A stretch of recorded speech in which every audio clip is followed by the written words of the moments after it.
Espace TV. Espace TV, le journal de 13 heures.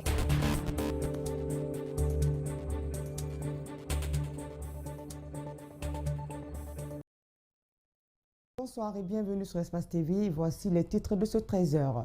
Ça y est, le premier épisode de la série Le Boss sera diffusé ce vendredi 18 février 2022 à 21h15 sur Espace TV. La jalousie, la trahison sont entre autres les thèmes abordés par la série. Elle est réalisée par Ibrahima Touré de l'agence Angata. Que savoir de l'acquisition de sa résidence de Dixine, sommet de libérer la maison qu'on estime être de l'État d'ici le 28 février à 10h. Cellou Dalein Diallo était face à la presse ce jeudi. Selon l'ancien Premier ministre Lansana Conté, ce domaine a bel et bien été obtenu dans les règles de l'art. Vous l'entendrez dans ce journal.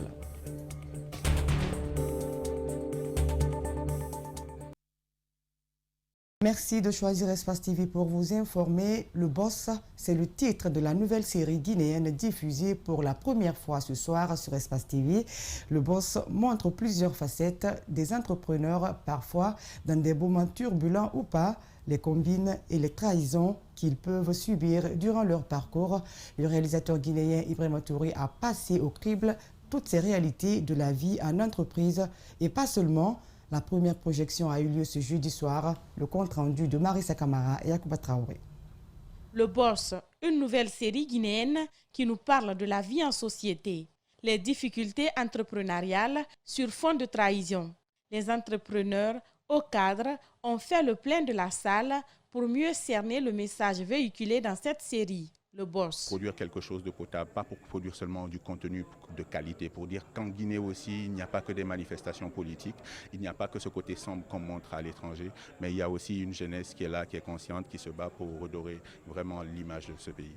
Pendant 3 bonnes années, l'agence Angata a connu des hauts et des bas pour la concrétisation de ce projet. Elle s'en est sortie grâce à une équipe passionnée et dynamique qu'elle dispose.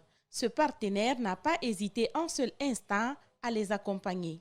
Ibrahima Touré, déjà c'est un ami à mon petit frère qui est venu me voir à un moment. Il était complètement désespéré, il voulait tout laisser et rentrer en France. Mais dès le départ, pour être honnête, j'ai vu vraiment que c'était un petit qui avait beaucoup de potentiel, qui était très talentueux. Donc je l'ai vraiment encouragé à rester. Il y a aussi le groupe Adafo Média qui ne cesse d'encourager les jeunes visionnaires à croire en eux et à leurs compétences. Le directeur général de la chaîne Espace TV, où la série sera diffusée à partir de ce vendredi à 21h15, explique le choix de cette série. Nous avons trouvé que le projet était intéressant. Nous diffusons quand même sur notre chaîne des films américains, des films français. Pourquoi pas un film ou une série produite par un compatriote. Ce téléspectateur est un entrepreneur. Il encourage et félicite les initiateurs pour les efforts dans la promotion du cinéma guinéen. La série parle d'entreprise, de la vie d'entreprise et des choses qui peuvent arriver dans l'entreprise. Et donc ça prouve que la jeunesse guinéenne est en train de prendre des initiatives et de prendre des risques. Cette série encourage les jeunes à entreprendre, à se former, surtout à croire en eux. Car l'Eldorado ne se trouve pas à l'exil, mais en Afrique. Nommé par la Direction générale du patrimoine bâti public de libérer sa résidence de Dixine à Conakry avant le 28 février 2022 à 10h, Cellou Dalein Diallo était face à la presse ce jeudi pour éclairer les lanternes. L'homme politique précise qu'il ne s'est pas accaparé d'un domaine de l'État, mais plutôt que ce domaine a été acquis dans le respect de la loi. Antoinette Dédé au niveau Guy Alseni Camara. Selon le président de l'UFDG, tous les pouvoirs qui ont succédé au général Lansana Conté ont eu le même objectif, celui de l'expulser de cette maison. Très malheureusement, ils ont tous fini par présenter des excuses après avoir connu la vraie version de l'histoire. Pour moi, jusqu'à preuve du contraire, c'est une erreur. Je ne suis pas concerné, je n'occupe pas un bâtiment du patrimoine public. Je ne me suis pas emparé d'un domaine public de l'État. Le président de la République, qui en avait le pouvoir, c'est un domaine privé de l'État, il est important de faire la différence. Le domaine privé de l'État que l'État peut céder. Dans le respect de toutes les règles et procédures. Ce n'est pas un bien public, c'est C'est un bien privé de l'État qui m'a été sauvé dans les conditions que vous avez dit. Il ajoute que le général Lansana Conté avait la volonté de lui offrir ce domaine, mais il a tenu à l'acheter quand même. Je me suis dit qu'il est important que je puisse m'expliquer, pas pour défendre un terrain ou une propriété, mais pour défendre ma réputation et mon honneur, parce que je tiens. Après, au vu de ces documents, le président de la République a pris un décret. Pour ceux qui connaissent la signature générale de Lansana Conté, il a pris un décret autorisant, donc, au vu de tous les paiements, la cession m'attribuant ainsi le terrain. Si les autres gouvernants cherchent à attirer les investisseurs, Selouda Diallo dit être peiné de voir celui de son pays s'engager dans une chasse aux sorcières pour, dit-il, créer des ennuis inutiles. Écoutez, on ne peut pas ne pas lier cet acharnement au poids politique. Parce qu'il y a des gens, pour des raisons qui leur sont propres, ils ne veulent pas que l'UFDG accède au pouvoir. C'est tout sauf l'UFDG. Et nous craignons que ce soit que ces forces hostiles qui soient en train de manipuler le CND, pour trouver le moyen de nous exclure. Brandissant des preuves devant nos caméras, le président de l'UFDG entend se concerter avec son pool d'avocats dans les heures qui suivent pour poser des actions. Société Générale, Toujours dans le volet récupération des domaines de l'État, le FPP, Forum des partis politiques, est préoccupé par la forme. Cette plateforme composée de 8 coalitions politiques l'a fait savoir ce jeudi au cours de sa plénière tournante au siège du parti Guinée pour la démocratie et l'équilibre. Je vous propose d'écouter un extrait de leur compte-rendu lu par Aboubakar Souba au micro d'Antoinette Dédé au niveau Guy et Alseni Kamara. Nous sommes trop préoccupés par la forme avec laquelle les récupérations des biens et les autres opérations se font sur le terrain, notamment la révocation des maires et autres activités. Nous souhaiterions que le CNRD, comme il l'a promis, il l'a déclaré, que la justice soit la véritable boussole de cette transition, pour éviter à ce que la forme ne noie pas le fond. Dossier Air Guinée, enfin, l'agent judiciaire de l'État à l'époque des faits prend la parole. Maître Jean-Alfred Matos déclare que le ministre des Transports, celui des Finances ainsi que le comité de privatisation ont exécuté une décision de l'État. Le juriste est d'accord que des vérifications soient faites pour s'assurer du respect de la procédure de vente pourvu que la loi soit aussi respectée. Mamadou Bouler-Diallo l'a interrogé pour nous suivre. Dans le dossier Air Guinée, c'est toute une équipe qui a travaillé au nom de l'État, explique l'ancien agent judiciaire de l'État sous la présidence de Lansana Conté. La décision de sa privatisation a été prise en Conseil des ministres et les départements de tutelle ont été chargés de l'exécution, dit-il. Air Guinée était dans le portefeuille de l'État, ça a été déclassé puisqu'il y a eu des instructions pour que les avions soient vendus et que Air Guinée soit privatisé. C'est dans cette privatisation-là que cette vente-là a eu lieu. Il y a le comité de privatisation. Depuis cette vente, la polémique s'est emparée de la cité et ne s'est jamais arrêtée. À l'époque, un travail d'audit a été fait et les rapports ont été transmis aux autorités. À partir du moment que les nouvelles autorités ont pris acte de ces dossiers-là, et ils ont dit que la justice doit être la boussole de leur parcours, donc nous pensons qu'avec la nomination des membres de la CRIEF, ils feront en sorte que la loi soit respectée. L'ancien ministre des Transports qui a apposé sa signature est régulièrement cité à chaque fois que le dossier refait surface. Le concerné n'a cessé de clamer son innocence et crie même l'acharnement. La procédure vise à clarifier les décisions exécutées, déclare l'agent judiciaire de l'État à l'époque des faits. Il n'y a rien de personnel, ils sont ex-qualité, ils ont agi sous les ordres des instructions de l'État guinéen. Il faut savoir vérifier si cette exécution a été faite dans les règles de l'art, suivant les instructions données. La Cour de répression des infractions économiques et financières qui a déterré le vieux dossier d'Air Guinée a-t-elle écouté les auditeurs à l'époque ou du moins l'agent judiciaire de l'État? Non, pas encore. Je pense que ça va être fait. Je ne sais pas s'il y a des zones d'ombre sur lesquelles la Cour essaie de faire la lumière sur certains faits. Peut-être que nous serons sollicités. Mais jusqu'à présent, ce n'est pas le cas. Force reste à la loi, qu'elle soit respectée sur toute la ligne, souhaite Maître Jean-Alfred Matos. Les 4 candidats qui sortiront du lot représentant officiellement la commune de Kaloum pour le concours national sur le mérite initié récemment par le gouvernement. Ce jeudi, une compétition sur l'éloquence a opposé 10 établissements à l'école primaire La Gare. Un début de haute volée animé par des élèves décomplexés et qui maîtrisent surtout leur sujet. Mamadou Sadio Baldé pour les détails.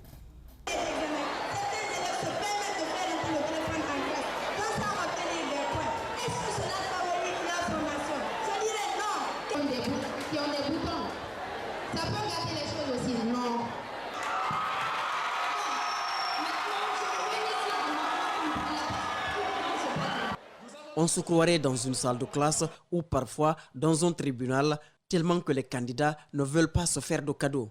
Des débats serrés, des candidats décomplexés face à un public qui les encourage, ils s'affrontent sur 3 sujets. Les thématiques sont des thématiques d'actualité. Vous le connaissez, c'est les thématiques d'immigration, thématiques sur la salubrité, il y a des thématiques sur l'utilisation abusive du téléphone, pour ou contre. L'objectif principal est de préparer les élèves à s'exprimer devant le public. Les cadres de demain se forment aujourd'hui, précise le rapporteur.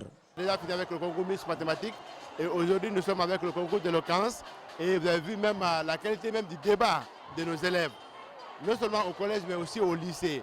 C'est une fois encore donner la chance aux jeunes élèves vraiment de s'exprimer devant le public. 3 critères pour départager les candidats.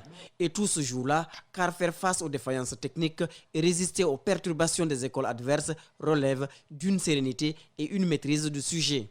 J'ai assisté aussi à certains concours de débat au niveau de certaines écoles, mais j'avoue que vraiment nos élèves, ils ont du talent.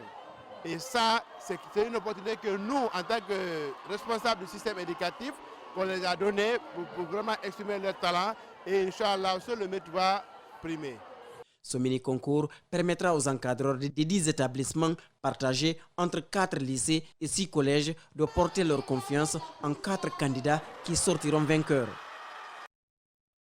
La réussite de la transition sur toutes les lèvres, d'ailleurs, elle était l'objet d'un point de presse au Parti Rassemblement Guinéen du Travail. Ce jeudi, Ousmane Dadi Camara, puisqu'il s'agit de lui, sollicite au CNRD de promouvoir le dialogue entre toutes les couches sociales du pays et surtout les partis politiques. Il invite également le CNT à plancher sur la durée de la transition qui ne devrait être ni courte ni longue. Alceni Barry. Depuis le 5 septembre 2021, la Guinée a entamé la 3e transition de son histoire, avec toujours des militaires à la manette. Aujourd'hui, il faut éviter les erreurs du passé et construire un socle solide de démocratie, conseille le président du parti, Rassemblement Guinéen du Travail. Pour cela, il préconise le dialogue qui pour l'heure ne semble pas être l'objectif du CNRD. Le dialogue est la clé de toute réussite.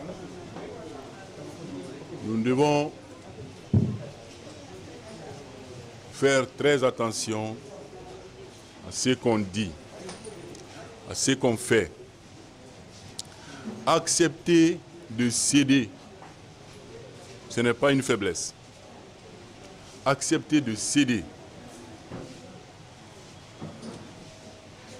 Ensemble, nous devons, ensemble, dans la paix, cela nous permettra de réaliser nos objectifs et nous allons atteindre au cours de cette transition.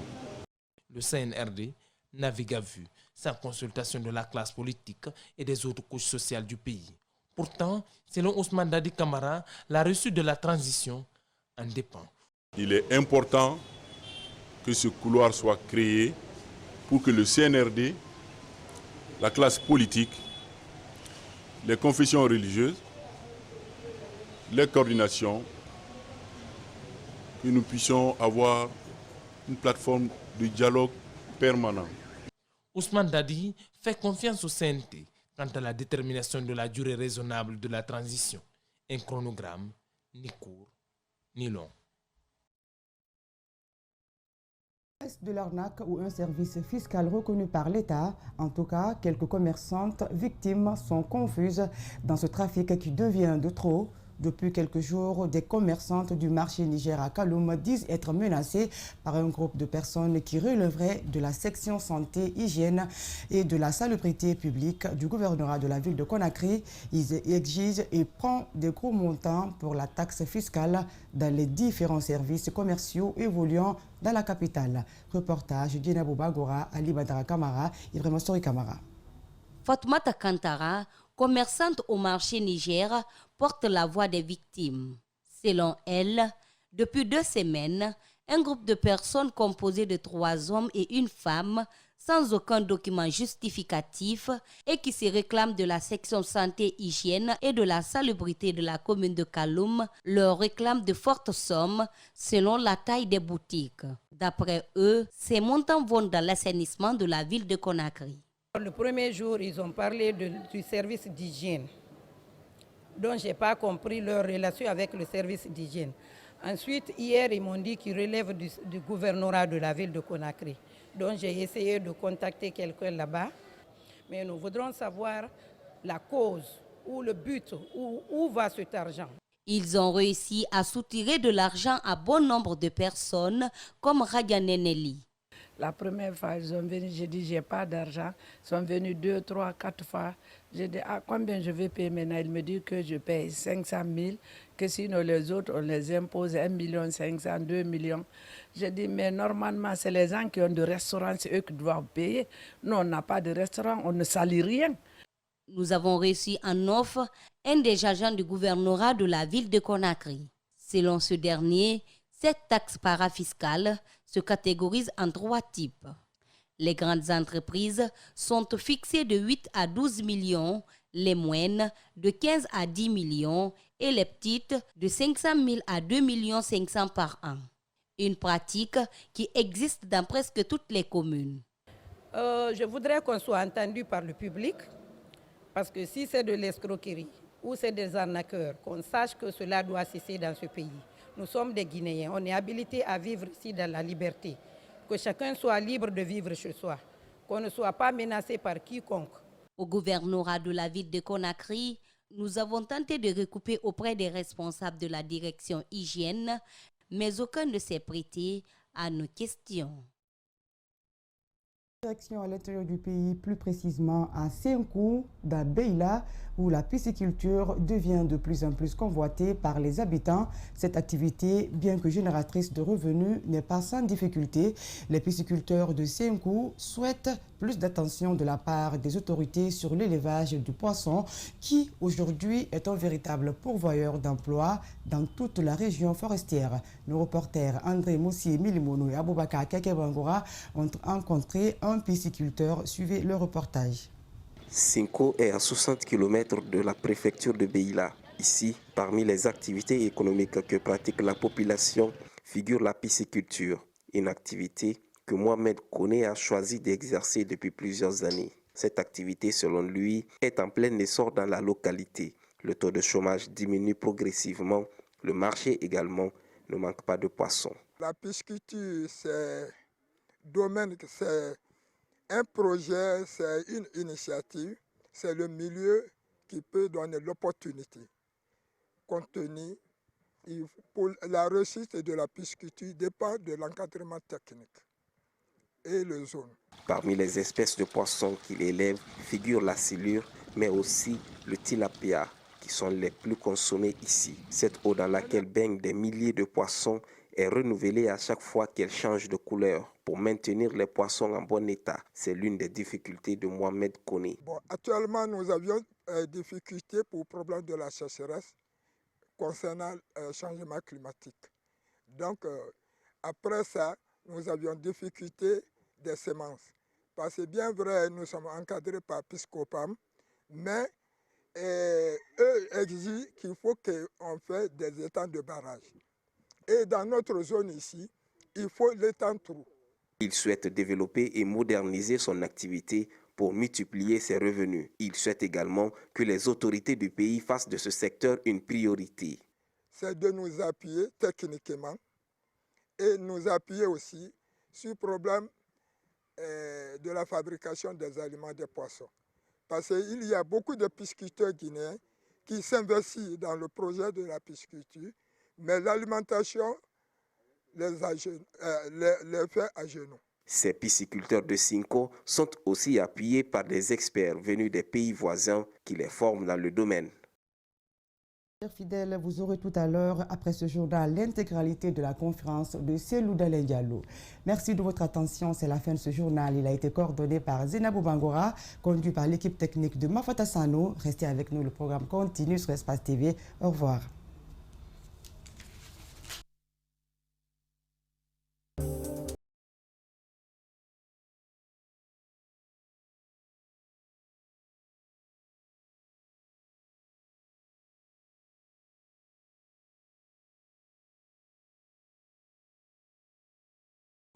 Thank you.